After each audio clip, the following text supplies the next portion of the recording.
Welcome to the RotoWire Fantasy Baseball Podcast.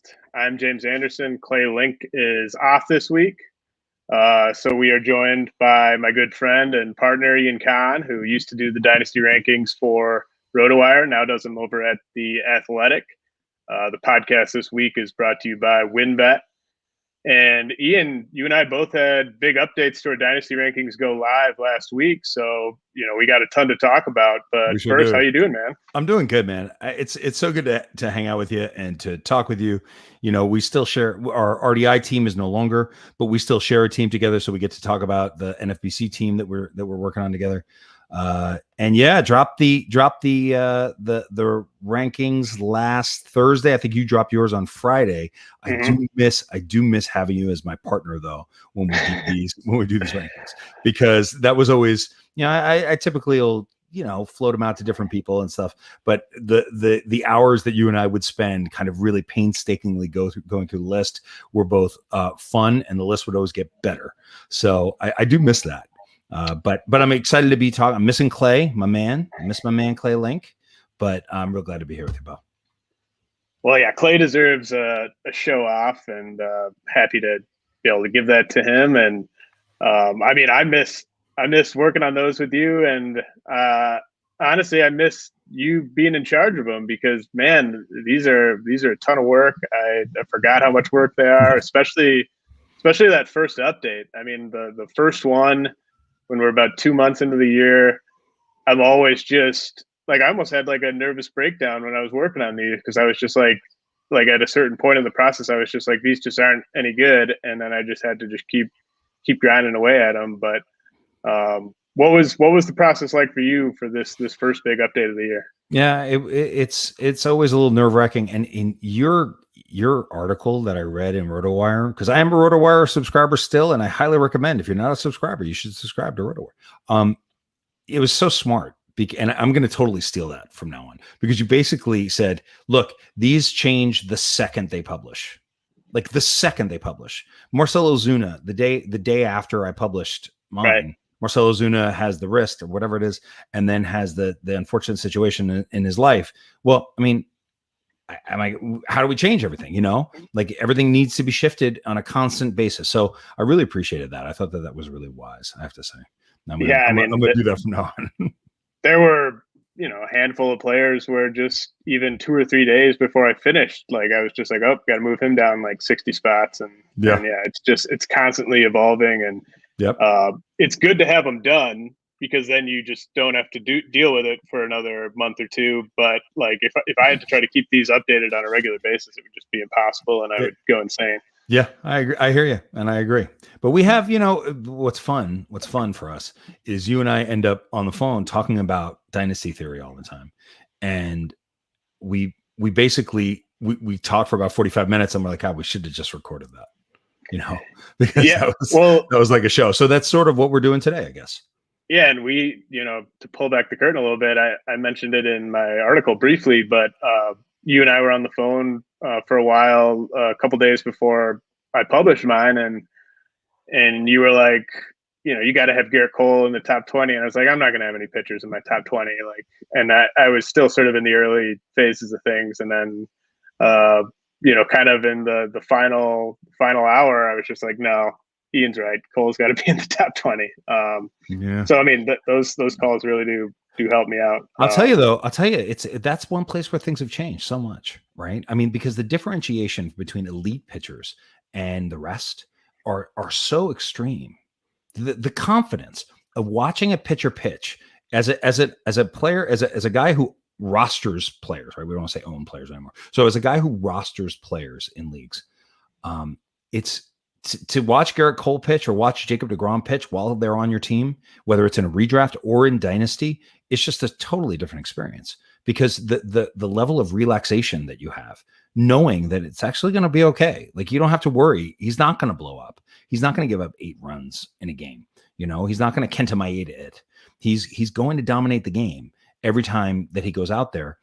I think that value, that's why it changed my mind. I was with you. I didn't have, I think in my April one, I think they were at the back end of the teens, but I have Garrett Cole at 10 now. I think it's at 10 is where I finally landed, because I was like, look, if I own Garrett Cole, I can get anybody I want for him. Like in one league that you and I play in, Devil's Rejects, Brett Sayre owns Garrett Cole. He can get a ransom for Garrett Cole. Like he could get a top 20. I just traded for him in another Dynasty league.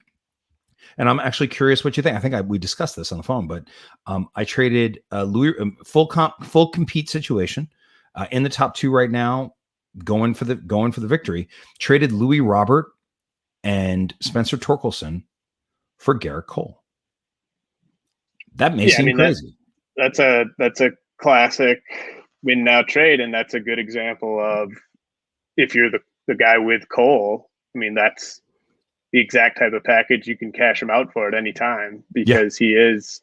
There's a handful of guys, Garrett Cole, Jacob Degrom, where if you trade them in season, the balance of power in the league just swings so heavily that you don't have to budge on your negotiations with those types of players, because you can just say, look, do you want to win the league or not? Right. Which to me in the Dynasty, when I'm doing my rankings, I'm really thinking about trade value as much as anything else, and future value, of course, and present value, but also like, what can you get for this guy in a trade? And for these second chance leagues that have just started, you got Jacob Degrom and Garrett Cole going top 3 both. Because and you James are the first one that I was hearing about, and it was like 2 years ago, where you said in FBC I'm going to go pocket aces. Well, now clearly that's a great pathway. You know, that gives you so much value for your team to be able to get those 2 aces on your team. So that's a shift for me in how I look at Dynasty rankings, that I'm now moving pitching up in a way that I never did before. Yeah, and what I noted some of the outliers here in our outline, and the first one is we don't have to spend a ton of time on Jacob Degrom. You've got him 20 spots higher than I do. You've got him up at 12 overall. I think you like you said, you rank a lot based on trade value. I factor trade value in, but I'm nowhere near as active a trader as you are. So I think I probably don't factor it in quite as much to mine. And I sort of I don't disagree that, Jacob Degrom this year, as I just said, I mean, he's a league winner. So I get sort of why we are split on him a little bit. But I think a more interesting way to kind of frame this is you have Vladimir Guerrero Jr. 1 spot behind Jacob Degrom, and I moved him up all the way into my top 5. So what's the hesitation on Vlad Jr.? I think I like your ranking a little bit more than I like my ranking. That was somebody called me out on Vlad at The Athletic, and was sort of like, really? You're taking all those other guys? And I think that there's just a little bit of hesitation that is still hanging on for me, but you can't argue with the pedigree and you can't argue with the production. I still don't love, I'm not sure long-term that he's going to be body-wise as in good shape as what you're seeing with Juan Soto or Fernando Tatis, though Tatis has his own, injury issues. But I think if I had a mulligan to take, I think I would take it on Vlad right there. I think I would take it on Vlad, and I would say that he should be certainly in the top 10. Yeah, I mean, my comp for Vlad back in the day before he debuted was I thought he was going to have like an Albert Pujols type of career, and I thought he was going to do that from Jump Street, which I was of course wrong about. And it's a good lesson, and I think it's a lesson that people should apply to a guy like Jared Kelenic right now, where you just expecting these guys, like being extremely disappointed when they don't do the very best like that you were hoping of them right away is just a mistake. And it's just, the more you play this game, the more you kind of learn to understand that aspect of things. But it does sort of seem to me like now he is kind of settled in to being that player that many of us sort of thought and hoped he would be. And a year later, I mean, I think that had he jumped up last year and sort of showed this, I think there would be less doubt or hesitation in my mind. But we really did have him for like almost 2 years where he underperformed with big old quotes around it. He underperformed what the expectations were. But part of this goes back to Jose Fernandez, man. It's that nobody does what Jose Fernandez did, except I'm going to say this. people ask me about Alec Manoa and they're like, hey, can I trade for Alec Manoa right now? What do I have to give up? And I'm like, do not trade for Alec Manoa right now. Do not trade for Alec Manoa right now because he is at the absolute height of his value. Similar to where Tristan McKenzie was, if you think back last year, his first 2 or 3 starts were just kind of lights out, right? He looked like the best young pitcher in baseball. It's like if you went and tried to buy Tristan McKenzie right then, you would be paying top 80 value for a guy that now you could get probably 220 value. Would you agree? Something like that, 240. I don't know exactly where I have him, where you have him, but Alec Manoa. So I would say 2 things. 1, Alec Manoa, don't try to buy him now. But 2, Alec Manoa has a little Jose Fernandez thing going on for me.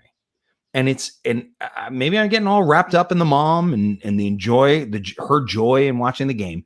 But there's something about this kid that I think is special, but it's totally unique for a young player to come up and do this kinds of stuff, which means to me, best time to trade a guy is right as he's about to come up, because then all of the juice, it's the fun of the game, right? In Dynasty baseball, that's what the fun is. But sell, because that price, the stock price will go down. Like look at Yermin Mercedes. There was that moment 2 weeks into his career where he was the thing in fantasy baseball. The thing. And now it's starting to go down. So it's really, to me, Dynasty baseball is all about figuring out where things are in the dip and in the rise. Don't you agree? Well, you mentioned Yermin Mercedes and Tristan McKenzie. For me, like I was never anywhere near as high on those guys as I have been on Manoa. And so it's kind of apples and oranges in terms of like, I don't think this is some flash in the pan. Like I'm higher on Manoa than I ever was on like Mackenzie Gore. And so like I totally get that Jose Fernandez feeling, because that's sort of the feeling I get with him. And it's a similar type of jump. Like remember Jose Fernandez, I think he jumped like over double A and triple A completely. Yeah, he went from high A. Boom. Like Manoa never pitched at low A, never pitched at high A, never pitched at double A. He pitched like 3 starts at triple A and he was up. And then he, of course, like the rare pitching prospect who doesn't break our heart right away with his debut. And, I assume there are going to be some peaks and valleys. Yeah. My number one case for trading him would just be that most pitchers break at some point, right? Yeah, but part of what I love about Manoa is I just think he is so strong and so sturdy, and it's so effortless the way he delivers 96, 97, 98, that I think he's got a better chance than almost any type of pitching prospect of staying healthy for a longer stretch. But I mean, Jose Fernandez was built like a freight train too, and he ended up getting Tommy John surgery. So that would be my case for it. I don't think it's going to be a thing where all of a sudden we look up in 2 weeks and Manoa's got like a 5 ERA. But at some point he probably will deal with an injury. So that would probably be my case for selling on him. But at the same time, what are you getting? I've had some people show me some like, should I sell high on Manoa for this? It's like, well, no, like you don't just, no, you got to get, you don't trade him just to trade him. No, for sure. You trade him to get, I traded, in that same league, Devil's Rejects that we're talking about. I made a trade a couple of weeks ago, maybe a month ago. No, about 3 weeks ago with Matt Eddy. Do you remember this trade? Yep. Where Wilson Caraman and I traded Marcelo Mayer and Willie Castro for Kevin Gossman and Adolis Garcia. Now, for people who don't know who Marcelo Mayer is, he's going to be, I would say, probably top 3 pick at this point, right? In the draft that's coming up. I mean, maybe he drops to 5, but he's not going any lower than 5. And he could very likely be the number 1 pick to Pittsburgh. He's got Corey Seager comps. He looks like he's going to stay at the position. There's a lot of upside. But what we got there was an ace pitcher who's now slightly hurt, maybe, and Adolis, who that's how I call him, Adolis, because I love him. I love him so. And we've got Garcia. So if you're going to trade Manoa, get yourself a package even better than the package for Marcelo Mayer. Like get yourself, like if you can sell and get $2 on the dollar or $1.75 on the dollar, that's when you make the trade. But don't just trade Manoa because it's like, oh, I should trade him now because he's hot. You got to get a good deal. It's about getting a good deal that works well for both teams, but make sure you get value. Especially what I like to do is find out what's the guy's passion, what's the woman's passion, my trading partner. How bad you want Manoa? Oh, this is one other league that I play in where I know there's a guy who's in love with Andrew Vaughn.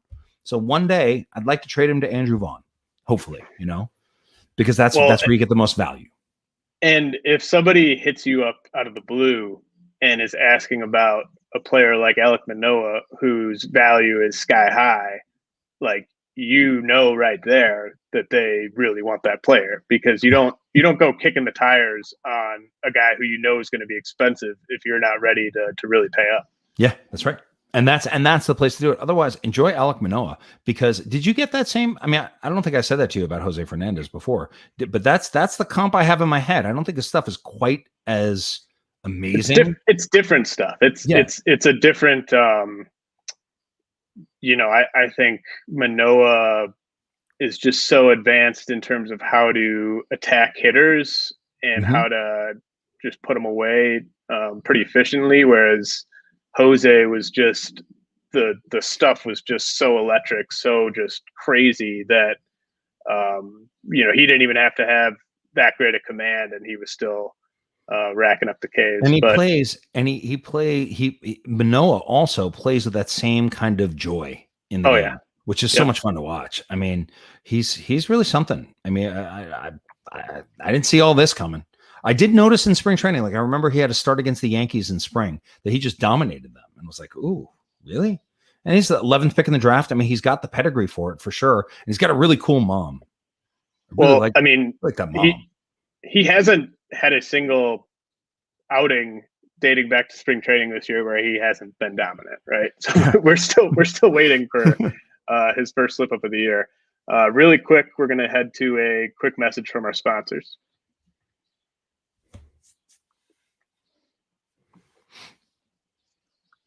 All right, Ian, where do you want to go next? We've got a few guys here that we can talk about. I want to talk about Tim Anderson. About Tim Anderson. So I have Tim Anderson at 24. And when I was doing that, I said, I know I'm the super high guy on Tim Anderson. Now, yours are OBP, right? Yes. And that's a big factor. And maybe that's a factor in the differentiation between the two of us. But I just think Tim Anderson is just such a valuable player in fantasy. He runs, he hits for average. I mean, I think that's the thing that kind of separates for me. He hasn't hit as many home runs so far this year, but I think that's going to come with as the weather gets a little bit warmer. But I just love him. I mean, I just think he's a winning. He's the kind of guy that if you have him on your team, you're going to win. But you have him a little lower. Do you think that the OBP average is the difference? I absolutely hate that you're higher on him than I am, because I love him. I mean, I think if my rankings were for batting average, he would be borderline top 20. I mean, I think he's an absolute stud. So we're in the same spot, because I have him at 24. Yeah. And I mean, he's one of my favorite players in the game. So yeah, I'm bummed that you're higher on him than I am, but yeah, I think we are kind of on the same page there. Yeah, because if it was OBP, I'd have to ding him a little bit, because he really doesn't walk that much, though he is walking some. He is definitely walking some. We should also talk about I want to talk about Ozzie Albies. Okay. Tell me, where do you have Albies again? I got to pull up I had your list up, and I've got to repull. Where do you have him right now? I'm at 12. Yeah. Okay. And I know that's 13 spots higher than you. I mean, and some people would probably even say that you're high on him, having him where you have him. Yeah, I kind of think. Well, so my case for Albies is I think he's underperformed thus far. Just the batting average is going to come way up as the season goes on. But 24 years old, and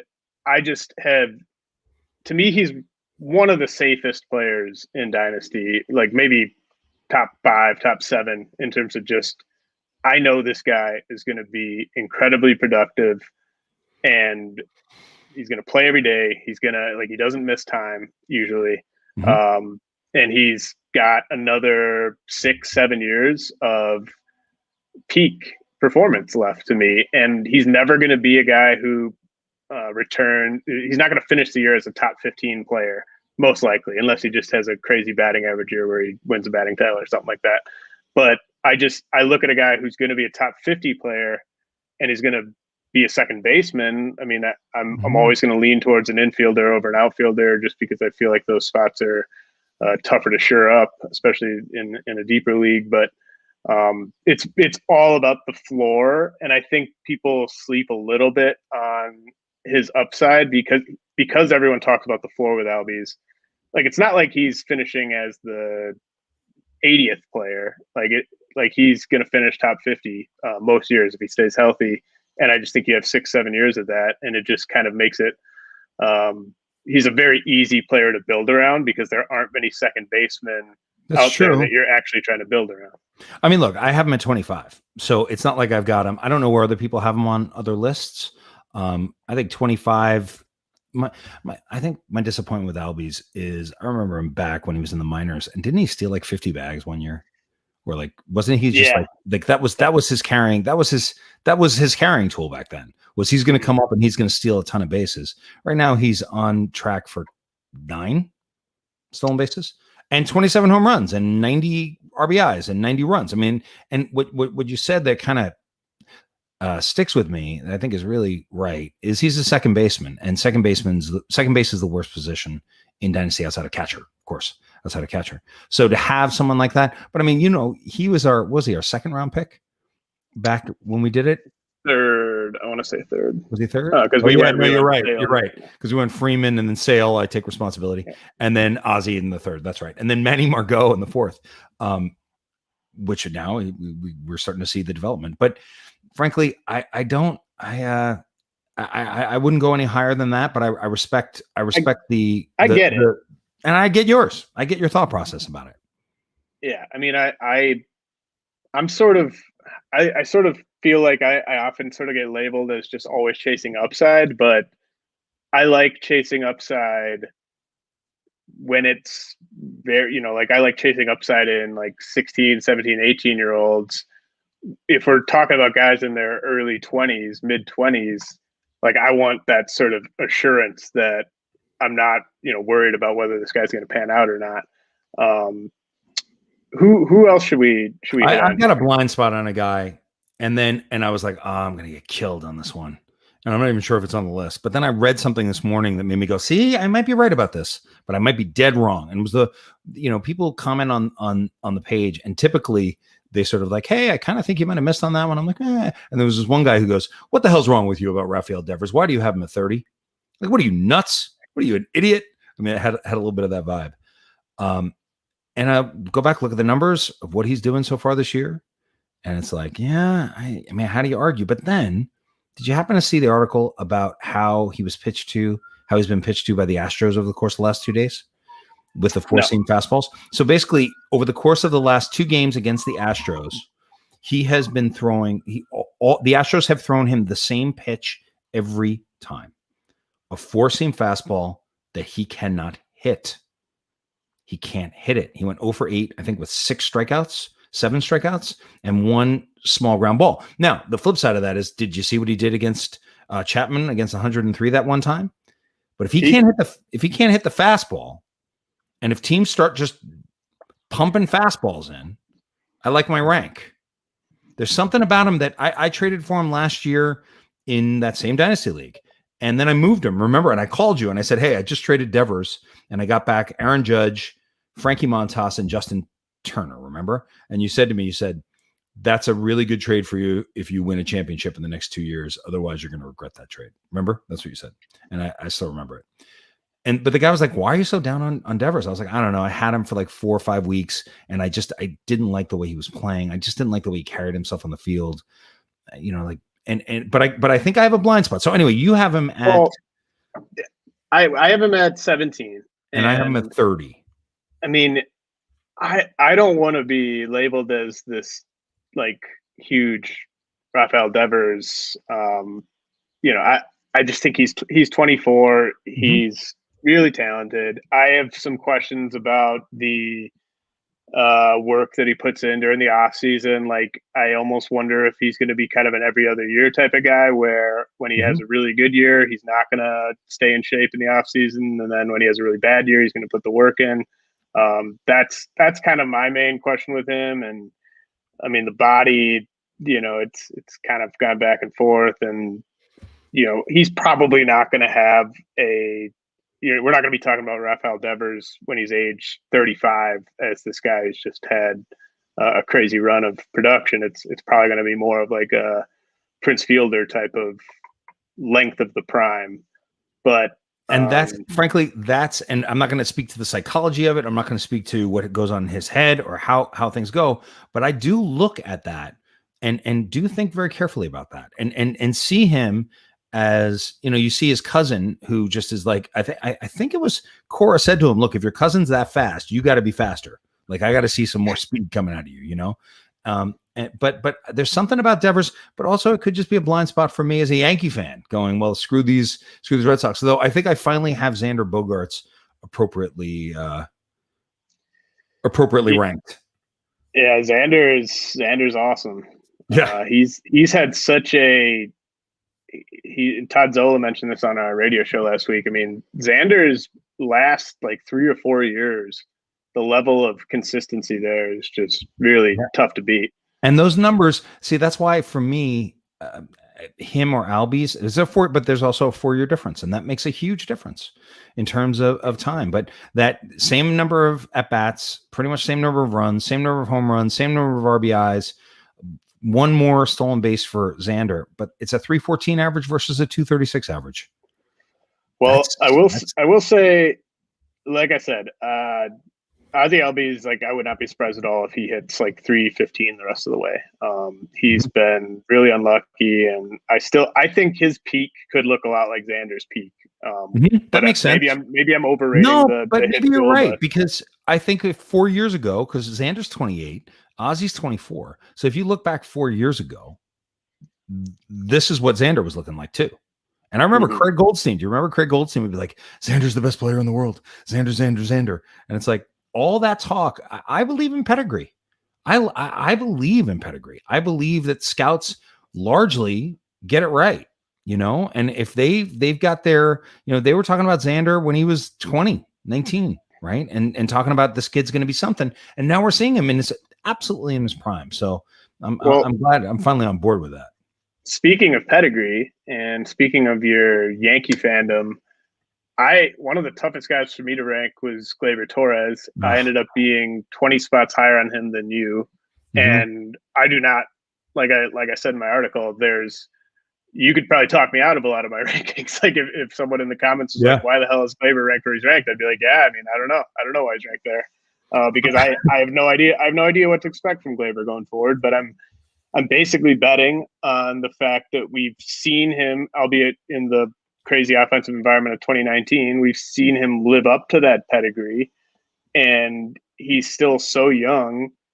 He's not going to get pushed for playing time basically ever. No, he might. He could get traded. I would not be surprised to see him get traded. Well, and maybe part of our difference is that I'm doing it for OBP, and I still look at that crazy high walk rate that he's got as a 24-year-old. Yep, I think that's a big difference right there. Like, what do you think is Gleyber? Let's just say, like, how many home runs is he going to average over the next 3 or 4 seasons? I mean, I think that it's possible that he could average 23, 24, 25. Okay. He could do that. My problem is, and he's got 3 stolen bases. That somewhat surprises me. The man is slow. No, he's faster than me. He's faster than me. I mean, by a good amount. But watching him every day at shortstop, this is no aspersions on him as anything else other than how he plays shortstop and the level of intensity that he brings. I just don't love the way he plays the game. I don't enjoy watching him play. I really don't like watching him play shortstop. I mean, there was a play this past week. I think I talked about it on my show, so I apologize, but we're talking about Gleyber, where if Javier Baez was playing shortstop, there's no question the guy would have been thrown out stealing. But Gleyber just kind of caught it and lightly brought the hand down. And instead of nobody on and 2 outs, we now have runner on second with 1 out. And that's a game-changing experience. There's a play in the hole. He didn't come close to making that play. And I would say 75% of major league shortstops make that play. I don't think he's good enough to play second base at this point. I think he's a third baseman. And we have Urshela, who I freaking love. Urshela is I was at a game recently, and Urshela just busts his butt constantly on that field. He goes for every play. It's not about looking cool for Gio Urshela. It's about just getting dirty and getting it done. And frankly, that's what I look for in a player and what I look for in my dynasty ranking. So I have him at 71. Is that where I have him? Yeah, I have him at 71. And I don't want him above any of the guys I have above him. I don't. Is there anyone where we have a big kind of gap in our rankings you want to hit on before I ask you about a couple guys who I really struggled with in terms of ranking? Yeah. I mean, we've done the Mondesi back and forth. Let's talk about Kyle Lewis, which would have been a lot more interesting before the torn meniscus. I really like Kyle Lewis. Now, again, it's OBP, but he walks too.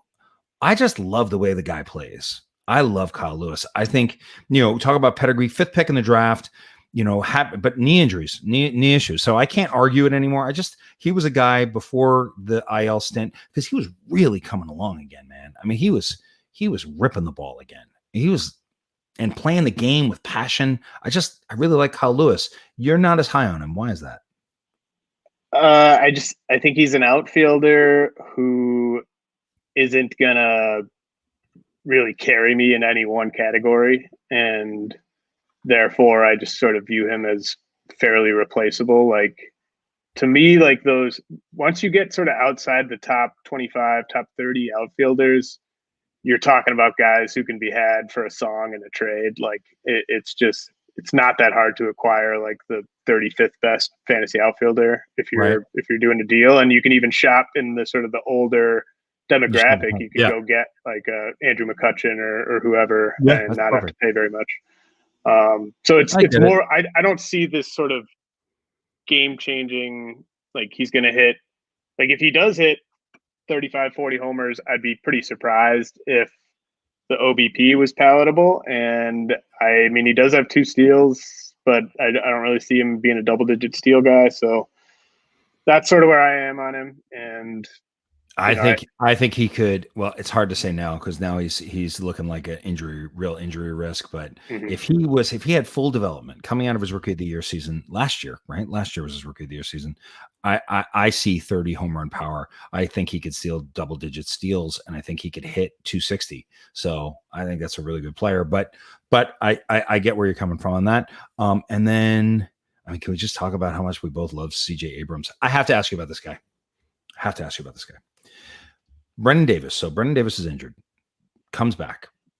Now he's already up. He just got moved up to AA, right? So he was in high A, came back and just started hitting home runs and started stealing bases and started doing Brendan Davis things. I like Brendan Davis a lot.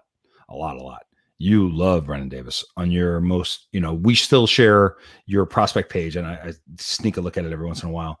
And you have Brendan Davis, I think. Hold on, let me just make sure. I think you have him at 6. Yeah, you have him at 6. You have him ahead of Marco Luciano, ahead of Adley Rutschman, ahead of Kirilloff, ahead of Bruhan, ahead of Corbin Carroll, which is understandable, the shoulder and everything, ahead of Torkelson. You got him. I mean, we're looking at a top 5 prospect going into next season based on this. Yeah. It's for real. I mean, he's such a stud. He's got one of the prettiest right-handed swings I've ever seen. I mean, it's just such a thing of beauty. And when I sort of kind of came to that realization, it was probably maybe a year ago. I just think people are sleeping on his eventual power grade. Like, he gets sort of the 55, 60 grade power is kind of just sort of a standard, what you'll see most people throw on it. I think it's 70 grade power. And I think he's going to be a double-digit steals guy into his mid-20s and maybe even into his late 20s. So if we're talking about a 35, 40 homer guy who's stealing 15, 20 bases, I mean, that's number 1 prospect in baseball type of tools right there. And yeah, it's very early. It's only been 9 games for him so far this year.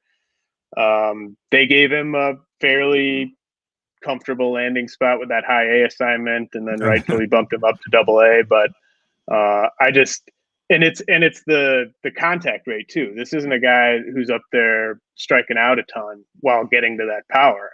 He's going to make contact. He's going to put the ball in play. He's going to take his walks. And, I think he's just an absolute stud. So, I've seen the light tower power. I mean, he's got light tower power. Like I watched film on him in the offseason. I called you about him because I was like, there's a trade that I'm trying to figure out. Is Brendan Davis. And so I watched film on him. He hit a ball. And the ball comes off the bat in a different way for him. It's pretty spectacular. And I know you love the hit tool, man. So if you have him up there, you got to believe in that hit tool, because otherwise you wouldn't have him that high. Yeah, absolutely. Well, I just want to quickly ask you. So there are two guys that I get probably since I released these rankings. The two guys I've been asked the most about are Luis Castillo and Keston Hiura.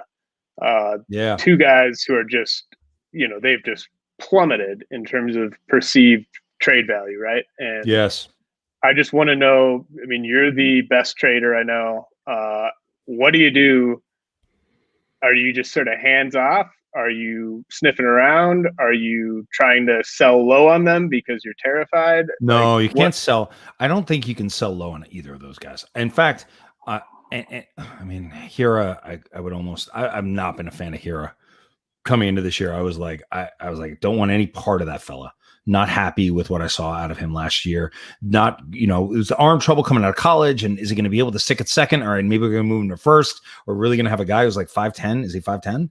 Playing first base. Like his bat is special at second if he develops. So I'm not touching Hiura. I am interested in Castillo as a buy low. Aren't you? Like, doesn't that make sense? Like, just to buy him, to stash him for next year? Like, I don't think has he lost it?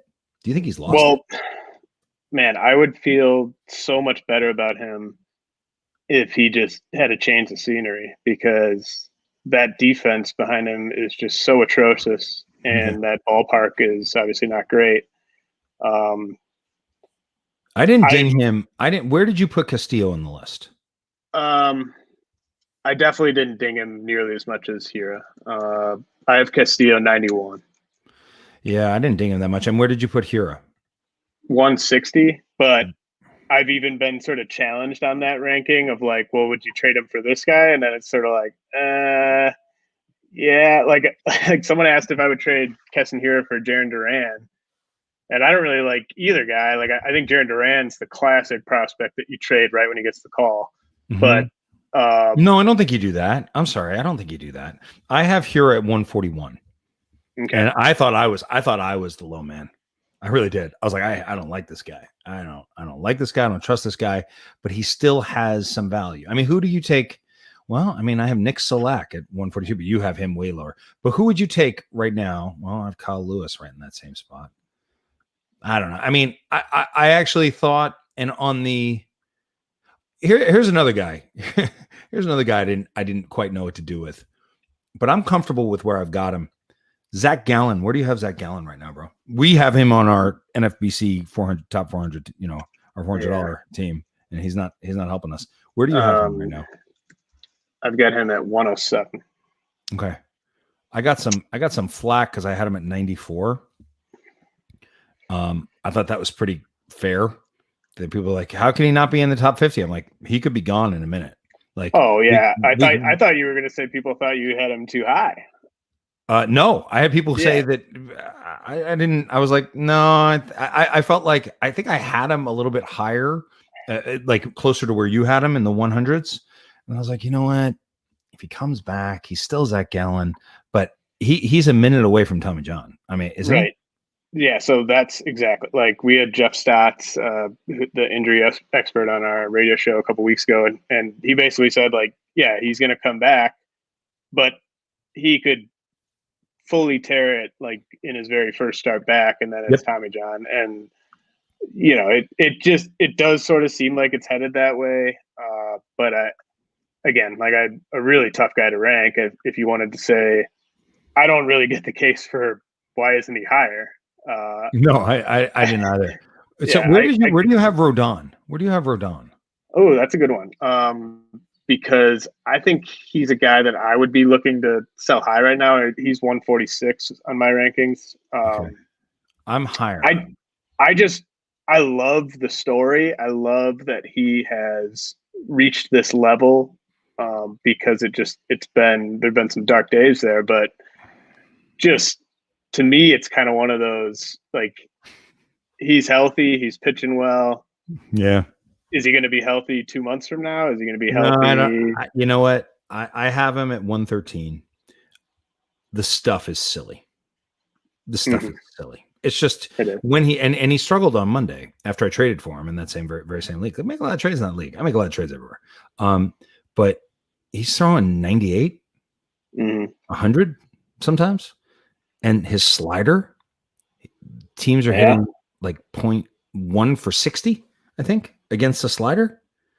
It's and top 3 pick, 3rd pick in the draft for the Chicago White Sox. The pedigree up the wazoo, finally coming into fruition in his late 20s.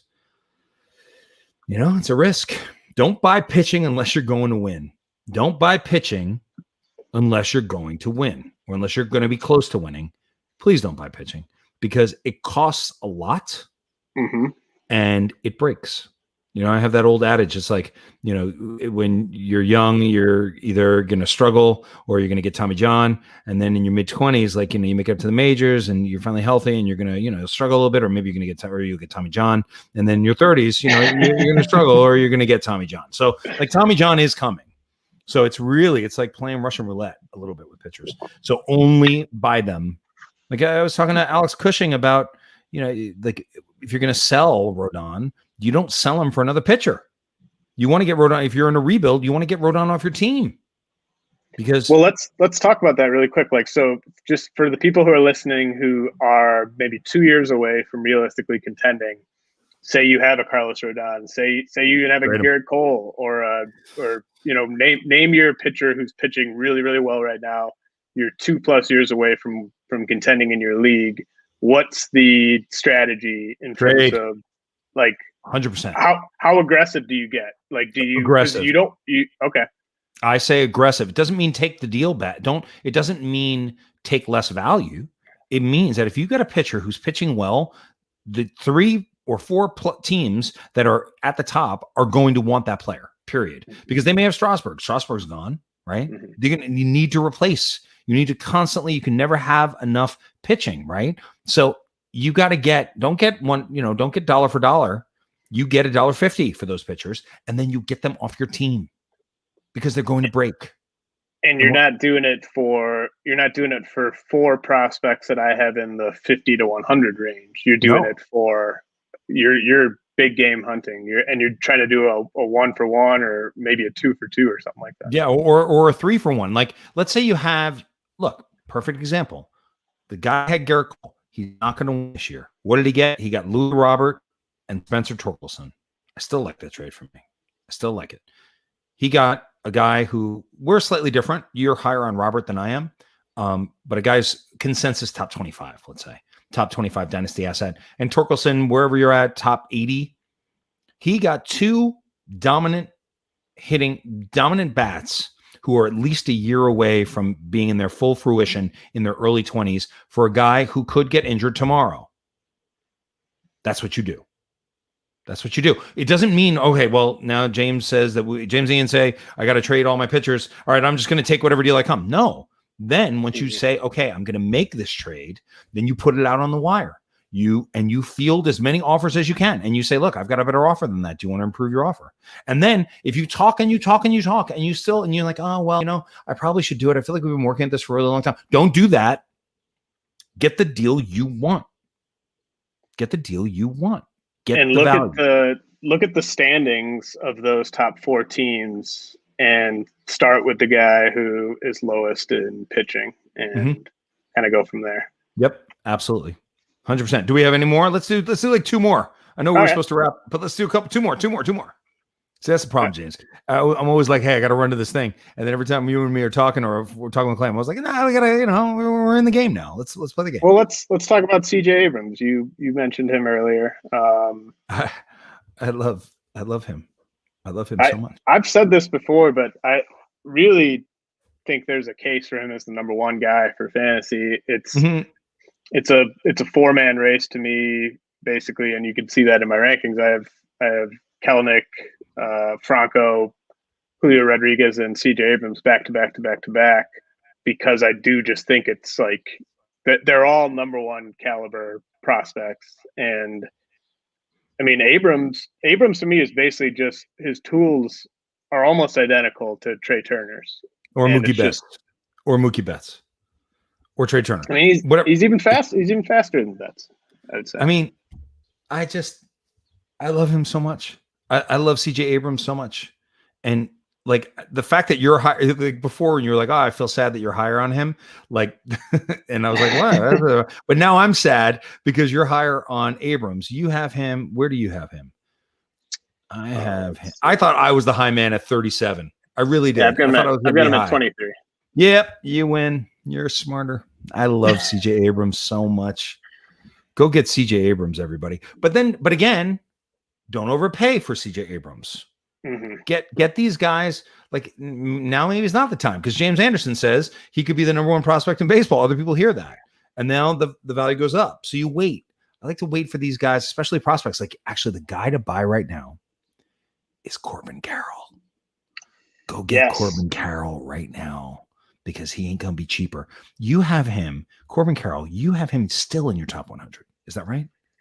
Yeah, I've got him 89. And actually, someone commented on my article where I sort of teased the top 100 prospects, and they were like, "Wow, like Corbin Carroll actually moved up, and he's done for the season." It's like, yeah, because he would have been at least my number 6 overall prospect if he hadn't gotten hurt, and maybe he enters that sort of Bobby Witt, CJ Abrams tier. Like he was kind of everything I dreamed he'd be, but it was just happening so quickly and so apparently that I mean, he's really special, and he's got a elite work ethic, great makeup. He's going to come back from that injury better than ever, I think. And you're totally right. Like you couldn't acquire Corbin Carroll right now if he was healthy. If he was broken, if he wasn't broken right now, and he's broken. He's out for the year, not going to play. You couldn't get him. And those are the type of guys that if you're rebuilding, you trade for Corbin Carroll, you trade for Eloy Jimenez, in my opinion. Yes. Louis Robert. You trade for Louis Robert because they're not going to bring. I was able to add Garrett Cole to my team that was already in. I think I had 130 points out of 150, and the other guy who's in the top, it was at like 131, and I was able to add Garrett Cole to my team without taking any present day value off my team because I'm going to try with my partner Robert Mershak to win this league again this year. So that's you go find somebody who wants to win and go get their guys and be really smart about it. And don't feel pressured ever. Except for one thing, if you say you're going to make a trade, don't go back on it. That would be bad. that would be bad. Do we have time for one more? We have time for one more. Yeah. Whatever you want, man. I mean, all right. Remember when I had Ohtani at like a year and a half ago and I had him at like 20 and everyone's like, you're nuts. Right now on my list, he's at number 8. That might be a little nuts. I might need to have him at 9 or maybe 10. I don't even care about pitching. I'm not even talking about the pitching. Right. Take the pitching out. Yep. That's what I said about him in my article. Like I have him at 16. I think I was as people who have looked at my rankings before, like I was way too low on Ohtani like 4 months ago, just because there's been so many crazy shifts in his value since he signed with the Angels. And I was just kind of scared to really stick my neck out there on the talent. But it kind of crystallizes if you just stop thinking about him as a two-way player and just think about him as a hitter. Yeah. You just have to think, you can only think about him as a hitter for these, because there's no, unless you're in a daily league, which I have him in one daily league, which is just so much fun. You can't consider him as a pitcher really, unless he's just such a valuable bat. He just does. He adds so much to your team. It's just absolutely remarkable. What's his career high in home runs in a season going to be? 52. Yeah. I mean, it's that type of power. I mean, and what's his career high in stolen bases going to be? I don't know, 31. I was going to say like 26, but Okay. I think if he stops pitching, 31. I mean, he could put up one of those lines. You know, if you ever go back and look at the like late 90s, the type of power speed lines guys were putting up, like where it was just these crazy sluggers who were also chipping in like 25, 30 steals. Like that's the type of stuff that he's capable of if he gets that level of plate appearances. There's one more guy I want to talk about, and I don't know, where do you have Freddie Freeman? I have him at 44, and I got some hard, and I could be dead wrong on that. But to me, I mean, this is where the descent starts for me. It doesn't mean he's not going to come back and have another good season. I think he can. But if we look at Goldschmidt 4 years ago, he was held in the same level of esteem, and the decline has been precipitous. Now, Freddie Freeman isn't going to steal as many bases as Goldschmidt, but he's 31, 32. He's 32, a 32-year-old first baseman, 44. What do you think? What did you have him? He's 31. I have him at 30. Tough guy to rank, you know. I mean, I think I do not buy at all that this batting average he's rolling with right now is anywhere near what it's going to be. And again, I'm doing these for OBP, so he's still got a 364 OBP. Great, an OBP. I mean, really tough guy. Like, because these guys are the guys who pitchers and hitters who are 31, 32, 33 and starting to show any sort of signs of decline. Mm-hmm. It's scary in Dynasty because get rid of them. One day you could get a ton, and the next day it's tough to get anything. So I as I look up and down this list, and we're talking about some of these players, there's so many things that I get wrong. So man, my God, like I'm so loud wrong on so many different players. It's at different times, like where I'm like, he's going to be nothing, and like there he is, top 12, top 15. So it's a very humbling game. You get so much stuff right too, and like, but I always remember the stuff I got wrong way more than the so stuff much I more. got right. So much more. Like I was sure that the descent for JD Martinez had begun. I was loud sure. Everyone needs to know. Do not touch JD Martinez. Good job, Kahn. Good one there. Good one there. So, we take it as we take it. We take our wins, we take our losses, and we find our way. I want to thank you. Thanks, James, for having me on. I miss Clay, but it's always fun to hang out with you and to do this with you. So thanks for having me. Of course, Ian. Yeah, really appreciate you stepping in. This podcast again brought to you by WinBet. And next week, Clay will be back. My full top 400 prospect rankings should be live on the site Friday at some point. So I'll be tweeting about that. Clay and I will be discussing that next week on the show. But thanks for everyone for listening and rating and reviewing. And thanks again, Ian, for stepping on. Good talk.